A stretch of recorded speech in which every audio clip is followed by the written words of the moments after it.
You know, I wanted to find somebody smarter than him. I searched all over.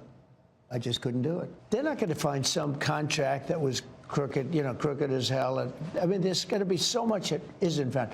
But what is found, I think he's going to find $1 trillion. Doge and Elon Musk continuing their search for wasteful spending, claiming to already have saved the government tens of billions of dollars so far. And now they're eyeing the Social Security Administration.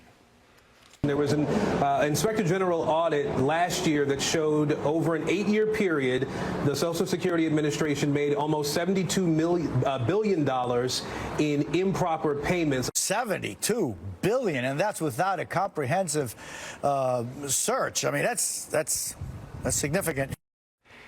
Ladies and gentlemen, this is definitely significant. We're talking about $72 billion with a big B. Right now, Elon Musk and Donald Trump has come up with a plan to give each American citizen $5,000 in a tax refund. Sound like a good plan to me, sound like a good plan to you. The only people it don't sound like a good plan to right now is the Democrats who is losing their minds over this. Stephen Miller, Donald Trump political advisor, destroys CNN and a fake narrative about this. Let's get into the clip. Of the federal government. You may assert there's no waste in the Pentagon. You may assert there's no waste in Stephen, Treasury. I'm not you may assert there's no waste in HHS. HHS. Stephen, I don't think anyone. Then why are you not celebrating these cuts? If you agree there is waste, if you agree there is abuse, if you agree there is corruption, why are you not celebrating the cuts, the reforms that are being instituted? Every day that no action is taken, the entire Stephen, salaries of American workers that are taxed disappear forever. Stephen, let's calm down. This is we're not having a debate. There's no reason about whether there are places. You are clearly trying to debate me, and I will be as excited as I want to be about the fact that we are saving Americans billions of dollars, that we are ending the theft and waste and grift and corruption, that we are stopping American taxpayer dollars from subsidizing a rogue federal bureaucracy that has been relentlessly weaponized against the American people. Stephen Miller has asked the panel very great questions. Why are the Democrats not celebrating this when most Americans are living paycheck to paycheck and a lot of Americans cannot even afford their daily expenses? If there's corruption, if there's fraud, if there's waste, they need to be reformed. Elon Musk make a lot of great points about all of this. Let's get into the clip. Winning the election is really the opportunity to fix the system. It is not fixing the system itself. So it's an opportunity to fix the system and to restore the power of democracy. And people like it's funny how often when these attacks occur, the thing that they're accusing the administration of is what they are guilty of. They're saying that things are being done unconstitutional, but what they are doing is unconstitutional. They are guilty of the crime of which they accuse us. That's always the first thing they do. Yeah. He's in violation of the Constitution. They don't even know what they're talking. Well, it's absurd. Know. It's just a con job. It's a big con job. And they're so bad for the country, so dangerous and so bad. And the media is so bad. When I watch MSNBC, which I don't watch much, but you have to watch the enemy on occasion, the level of arrogance and cheating, and they're just horrible people. These are horrible people. They tell conspiracy theories. And they start up with the Constitution. They couldn't care less about the Constitution.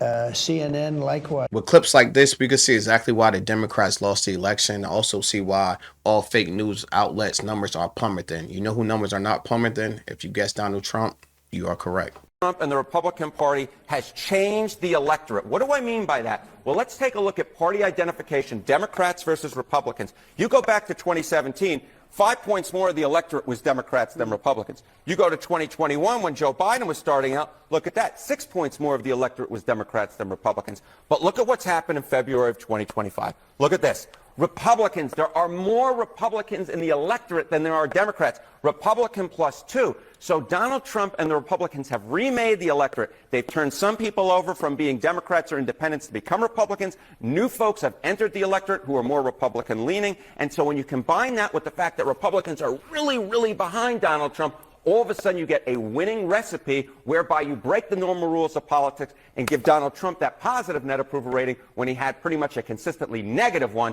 in term number one. As I said at the beginning, he's copying Frank Sinatra, doing it. Donald Trump had the highest approval rating at an all-time high. The American people like the fact that he's doing everything he said he was doing on the campaign trail and the speed that he is doing it at. And quite frankly, people are becoming sick and tired of all the rhetoric coming from the left. Let's see what Chuck Schumer had to say about all of this. Is it the belief of the caucus that there is wasteful spending in government that needs to be cut? Do you agree with Doge in that sense? Of course there's some wasteful spending, but you don't use a meat axe and cut everything. We need to look at each program. We need to go through Congress and see what's wasteful and move to eliminate it, and what's very not wasteful but very much needed. I'll give you one example. They went after community health centers in Medicaid. They're among the most efficient producers of health care we have, yet they tried to eliminate them. It makes no sense. They're just using a meat axe and cutting everything, including many things that American families need, want, and approve of. Chuck Schumer had been in Congress for over 40 years. How much wasteful spending did he cut? Zero. I hope they let Elon Musk and Donald Trump do their job, find the waste, find the fraud, find the corruption, and help put that money back into the American people pockets who need it desperately right now from the inflation that was left over from the Joe Biden administration. It's better going in our pockets than being sent overseas or, quite frankly, being stolen. Before we get out this video, if you didn't like, subscribe, leave a comment, make sure you do that. Until our next video, it's Tremaine Jones, and I'm out.